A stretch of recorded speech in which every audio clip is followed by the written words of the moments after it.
Hi friends, good evening. இன்றைக்கி ஒரு evening routine பார்க்கலாம்.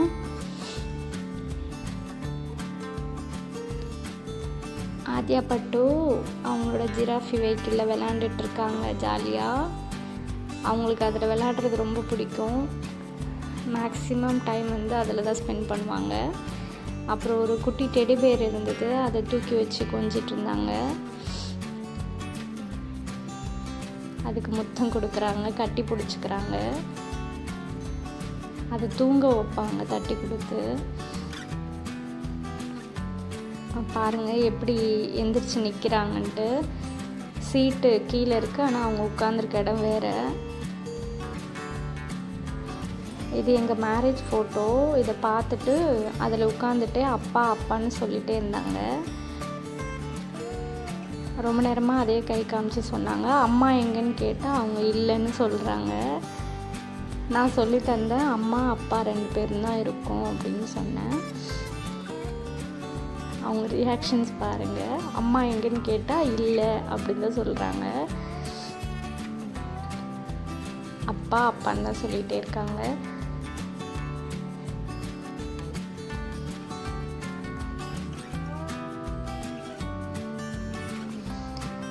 ஈவினிங் டைம்னால் ஒரு ஸ்நாக் பண்ணலான்னு ரெடி பண்ணேன். செவ்வாழை பழம் இருக்கு இல்லையா, அதில் 2 எடுத்துக்கிட்டேன். நல்லா கனிஞ்ச பழம் 2 எடுத்தேன். கோதுமை மாவு. ஆக்சுவலாக என்ன ஸ்நாக்னால் பணியாரம், செவ்வாழை பழத்தில் பணியாரம் செய்யலான்ட்டு. ஸோ கோதுமை மாவு எடுத்திருக்கேன், நாட்டு சர்க்கரை எடுத்திருக்கேன், ஏலக்காய், உப்பு கொஞ்சோண்டு எடுத்திருக்கேன். இதான் நான் ஃபஸ்ட் டைம் பண்ணுறேன், பட் ரொம்ப நல்லா வந்துருந்துச்சு. அதை நான் இப்போ நம்ம மிக்சியில் அரைக்கலாம். அரைச்சா அது ரொம்ப ஒரு மாதிரி தண்ணியான மாதிரி பேஸ்ட்டாக ரொம்ப இதாகிடும். அதனால் நான் ஃபோர்க் வச்சு ஸ்மாஷ் பண்ணிக்கிட்டேன். இதிலே நல்லா மசிச்சிட்டேன். பாருங்கள், இந்த அளவுக்கு நான் மசிச்சுக்கிட்டேன். இன்னுமே நல்லா மசிச்சுக்கிட்டேன். கொஞ்சம் அது திக்கான இது இல்லாமல் கொஞ்சம் இது தண்ணியாக அதுலேருந்து வர மாதிரி அந்தளவுக்கு மசிச்சுக்கிட்டேன் நான். ஒரு பிஞ்ச் உப்பு போட்டுக்கிட்டேன்.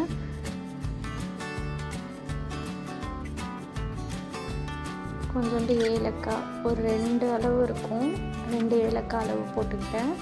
கோதுமை மாவை கொஞ்சம் கொஞ்சமாக மிக்ஸ் பண்ணிக்கிட்டேன். ஒரு 3/4 கப்பு தான் இருக்கும் அதில். நான் அதையே கொஞ்சம் கொஞ்சமாக மிக்ஸ் பண்ணிக்கலான்ட்டு கொஞ்சமாக ஃபஸ்ட்டு போட்டு மிக்ஸ் பண்ணேன்.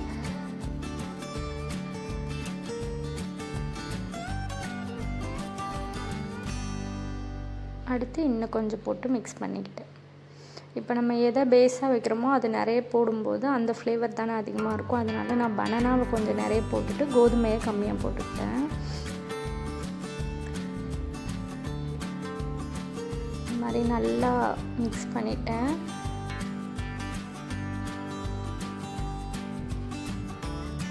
நெக்ஸ்ட்டு நாட்டு சர்க்கரை. ஆல்ரெடி அதிலே ஸ்வீட் இருக்கும்ல, அதனால் ஒரு 2 ஸ்பூன் அளவுக்கு, அதை விட கம்மியாக தான் இருக்கும் நான் ஆட் பண்ணது. ஏன்னா பனானாவில் ஆல்ரெடி ரொம்ப கனிஞ்சதுனால அதே இனிப்பாக இருக்கும், அதனால் கொஞ்சமாக போட்டுக்கிட்டேன். அப்புறம் தண்ணி கொஞ்சம் ஆட் பண்ணேன். நம்ம பால் வேணாலும் சேர்த்துக்கலாம், ஆப்ஷனல் தான். நான் தண்ணி தான் ஆட் பண்ணிக்கிட்டேன், அதுவே நல்லா இருந்துச்சு. பால் போட்டால் இன்னும் நல்லாயிருக்கும் டேஸ்ட். மேபி கொஞ்சம் நம்ம ஊற்றுற அளவுக்கு அந்த பதம் இருந்துச்சுன்னா பணியாரம் ஊற்றுற அளவுக்கு அது கரெக்டாக இருக்கும். அந்தளவுக்கு நான் தண்ணி ஆட் பண்ணிட்டேன். இப்போ பாருங்கள், நான் ஃபோர்க்கில் எடுக்கிறேன், கொஞ்சம் ஊற்றுற மாதிரி தானே இருக்குது. ஸோ அந்த மாதிரி நான் மிக்ஸ் பண்ணிக்கிட்டேன். அவ்வளோதான், மாவு ரெடி ஆகிடுச்சு. ஸோ ஈவினிங் டைம்னால நான் மாவு அரைக்கிறதுக்காக, அதாவது இட்லி தோசைக்கு மாவு அரைக்கிறதுக்காக அரிசி ஊற வச்சுக்கிட்டேன். இப்போ ஒரு 4:30 அந்த மாதிரி ஆகுது. இப்போ ஊற வச்சா நைட்டு அரைக்கலாம், கரெக்டாக இருக்கும். ஸ்டவ் ஆன் பண்ணிவிட்டு பணியாரக்கல் வச்சாச்சு, ஹீட் ஆகட்டும். ஹீட் ஆகிடுச்சு. இப்போ நெய் ஆட் பண்ணிக்கிறேன். எல்லாத்துலேயும் ஒரு 1லேருந்து 2 ட்ராப் வர மாதிரி ஊற்றிக்கிட்டேன்.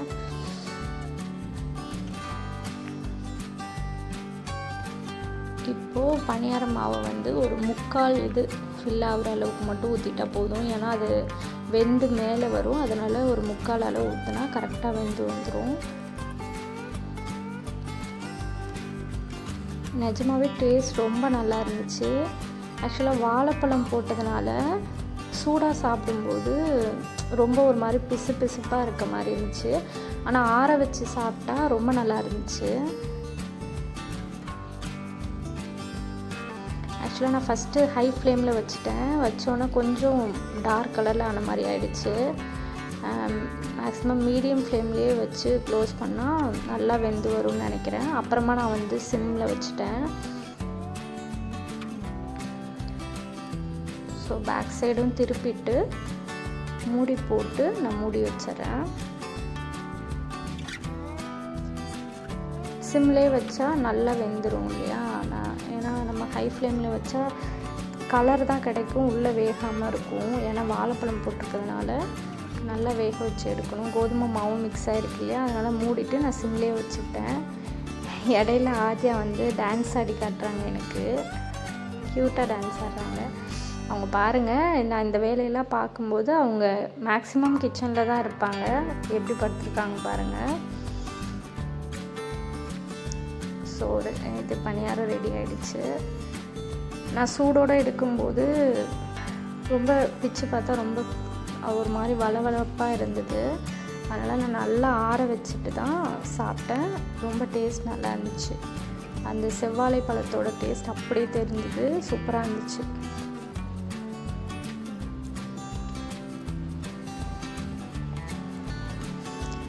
நான் மாவு வந்து கொஞ்சம் கம்மியாக தான் இது பண்ணேன்னா, அதனால் கரெக்டாக ஒரு பேட்ச் ஊற்றிட்டு செகண்ட் பேட்சில் முக்கால்வாசி தான் வந்துச்சு.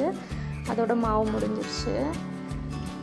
இன்னும் கொஞ்சம் கூட செஞ்சுருக்கலாமான்னு தோணுச்சு. ஏன்னா டேஸ்ட் நல்லா இருந்துச்சு. கண்டிப்பாக நெக்ஸ்ட் டைம் ட்ரை பண்ணி சாப்பிட்ணும்.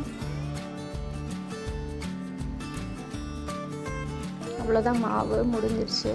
ஸோ திரும்பி மேலே கொஞ்சோண்டு நெய் மட்டும் ஊற்றிட்டு க்ளோஸ் பண்ணி வச்சிட்றேன்.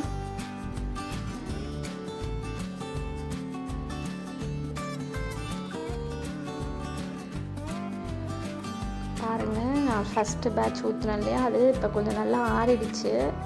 உள்ளே இப்படி தான் இவ்வளோ சாஃப்டாக இருந்துச்சு. வாழைப்பழம் நல்லா சாஃப்டாக இருந்துச்சு. நான் பாப்பாவுக்கு ஊட்டினேன். ஃபஸ்ட்டு அவங்களுக்கு சாப்பிட தெரியல, துப்ப வந்தாங்க. அப்புறம் நான் திரும்பி கொடுத்துட்டேன். அப்புறம் அவங்க மென்று சாப்பிட்டோன்னா அவங்களுக்கு டேஸ்ட் பிடிச்சிருச்சு. செவ்வாழைப்பழம் அவங்களுக்காக தான் வாங்கினது. பழம் சாப்பிட மாட்டேன்ட்டாங்க. ஒரு 2 வாயோட வேண்டான்ருவாங்க. அதனால சரி இப்படி ட்ரை பண்ணலான்னு தான் இப்படி செஞ்சு பார்த்தேன். சாப்பிட்டாங்க, அவங்களுக்கு டேஸ்ட் பிடிச்சிருச்சு. எம்மின்னு சொல்லிட்டே போகிறாங்க.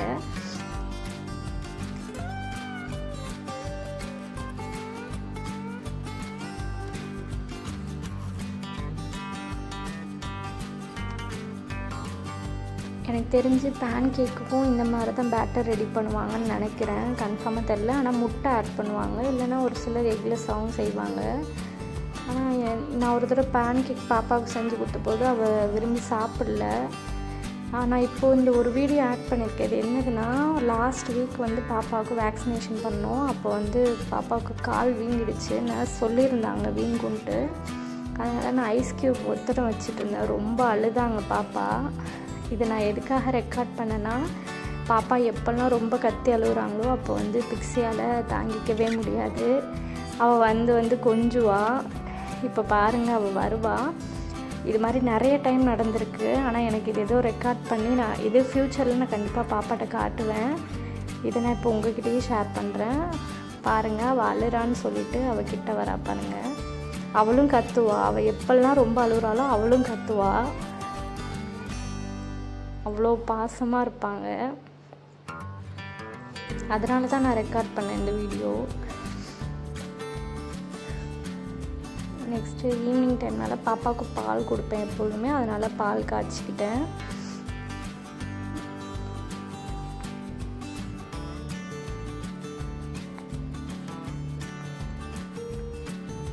பசும்பால் தான் பாப்பாவுக்கு கொடுக்குறது.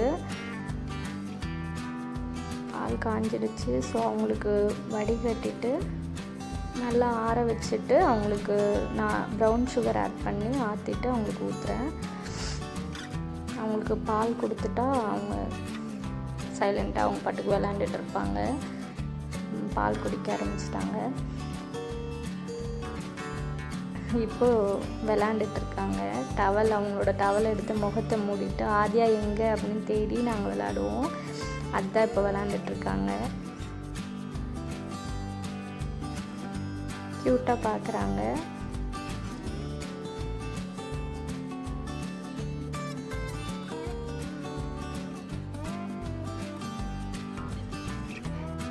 நெக்ஸ்ட்டு வந்து நைட்டு டின்னர் தான்.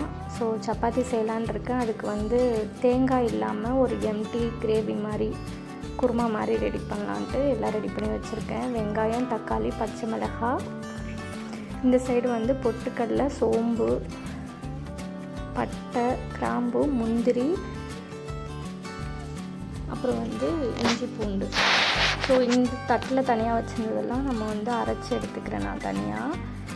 ஸோ ஃபஸ்ட்டு குக்கர் வச்சுட்டு ஆயில் ஊற்றிக்கிறேன்.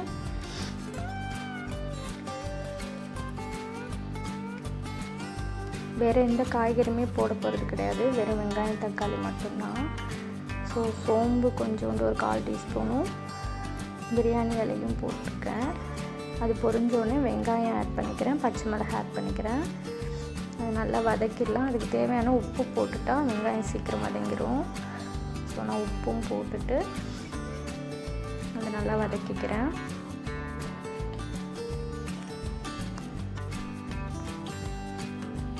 நெக்ஸ்ட்டு தக்காளி நல்லா வதங்கட்டும்.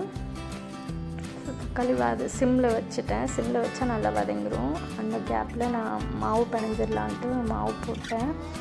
ஸோ உப்பு போட்டுட்டு தண்ணி ஊற்றிட்டு கொஞ்சம் கொஞ்சமாக தண்ணி ஊற்றி பிணைஞ்சிக்கிறேன். வேறு எதுவும் நான் நெய் அந்த மாதிரி எதுவுமே ஆட் பண்ண மாட்டேன். இது மட்டும்தான். நல்லா அழுத்தி பிணைஞ்சாலே சாஃப்டாக வந்துடும்.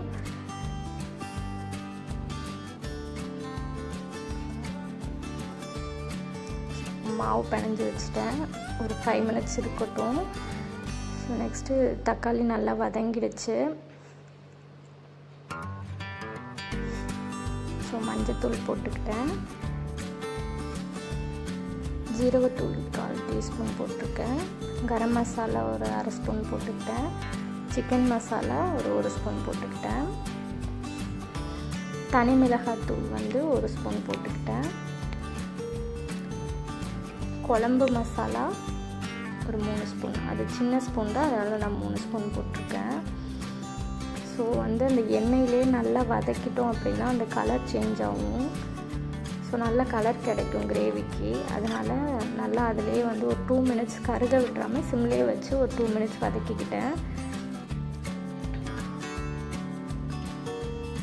அந்த கொஞ்சம் தண்ணி ஊற்றி இப்போ நல்லா கொதிக்க விட்டுட்டு தேவையான அளவு உப்பு போட்டுக்கிட்டேன் அந்த கிரேவிக்கு. அப்புறம் அந்த அரைச்சி வச்ச பேஸ்ட் இருக்குல்லையா, பொட்டுக்கடலை பேஸ்ட்டு, அதை வந்து ஊற்றிக்கிட்டேன். அதில் என்னென்ன போட்டிருக்கேன்னா பொட்டுக்கடலை, முந்திரி, சோம்பு, பட்டை, கிராம்பு, இஞ்சி பூண்டு, அவ்வளோதான். இது கொத்தமல்லி போட்டுட்டு மூடி வச்சிட்டேன். ஒரு 2 விசில் வந்துட்டு அதுக்கப்புறம் ஒரு 10 நிமிஷமாவது கொஞ்சம் லோ ஃப்ளேமில் கொதிக்க விட்டோம்னா தான் அது கொஞ்சம் நல்லாயிருக்கும். அந்த கேப்பில் நான் வந்து சப்பாத்தி தேய்க்க ஆரம்பிச்சிட்டேன்.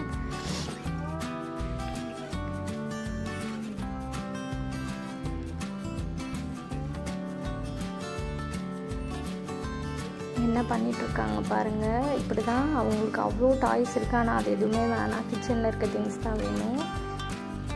அதை போட்டு ஏறி நிற்கிறாங்க. அவங்க கிச்சனில் தான் மேக்ஸிமம் விளையாடுவாங்க. சப்பாத்தியும் போட ஆரம்பிச்சிட்டேன்.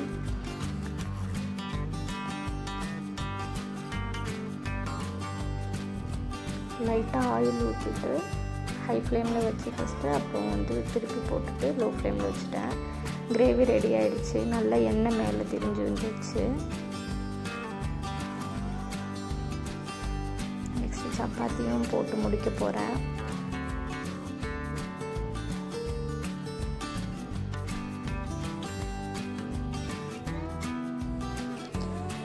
இது வந்து ராகி கூழுக்காக ரெடி பண்ணுறேன். மறுநாள் காலைல சாப்பிட்லான்னு ராகி மாவு கொஞ்சமாக எடுத்துக்கிட்டேன். அதில் கொஞ்சம் தண்ணி ஊற்றி கட்டி இல்லாமல் ஃபஸ்ட்டு கரைச்சிக்கிட்டேன்.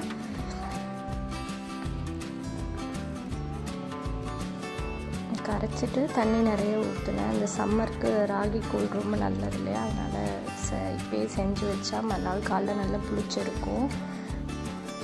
ஸோ சாப்பிட்றதுக்கும் நல்லாயிருக்கும். அதனால் அதனால் இப்போயே நான் கரைச்சி தண்ணி நல்லா நிறைய ஊற்றிட்டு நல்லா கொதிக்க விட்டு வேக வச்சிடலான்னு இருக்கேன். சப்பாத்தியும் ரெடி ஆகிடுச்சு. எவ்வளோ தண்ணி நிறைய ஊற்றிருக்கோம் பாருங்கள். இந்த அளவுக்கு தண்ணி ஊற்றிக்கிட்டால் தான் அது வெந்து வரதுக்கு கரெக்டாக இருக்கும். இப்போ தனியாக இருக்கிறது மறுநாள் காலைல நல்லா திக்காகிடும். அரிசி ஊற வச்சோம் இல்லையா, ஈவினிங் அதை இப்போ அரைச்சிடலான்னு அரிசியை நல்லா கழுவிக்கிட்டேன். மிக்சியில் தான் கொஞ்சம் அரிசின்றதுனால நான் மிக்சிலே ஒரு 3 தடவை போட்டு அரைச்சிடுவேன்.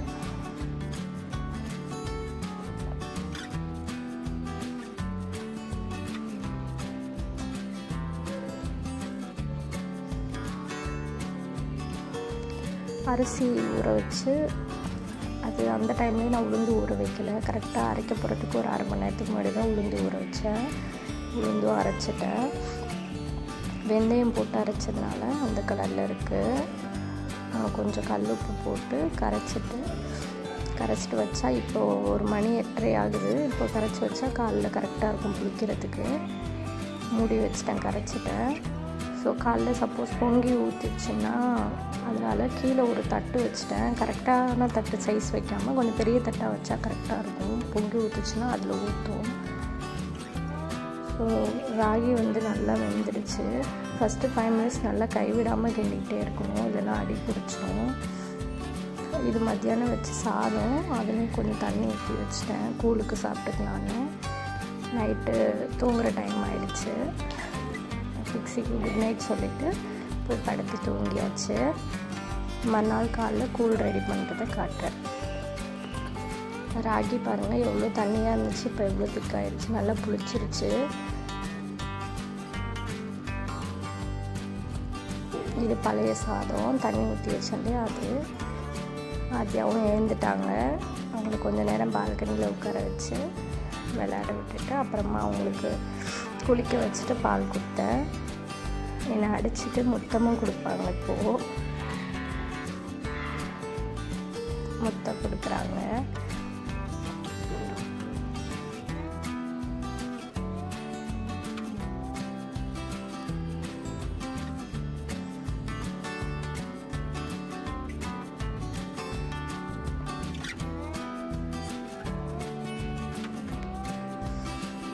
பிக்ஸியும் வந்துடுவா. நாங்கள் இங்கே இருக்கும்போது அவளும் வந்துட்டா பாருங்கள்.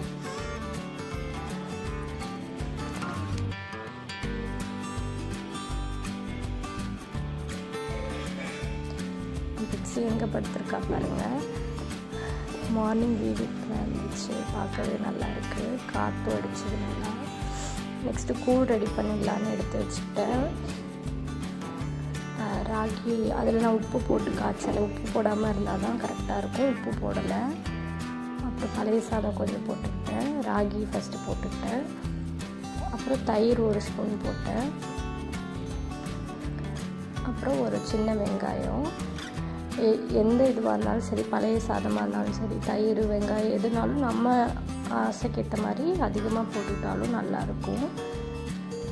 எவ்வளோ வேணுமோ அவ்வளோ போட்டுக்கிட்டாலும் நல்லாயிருக்கும்.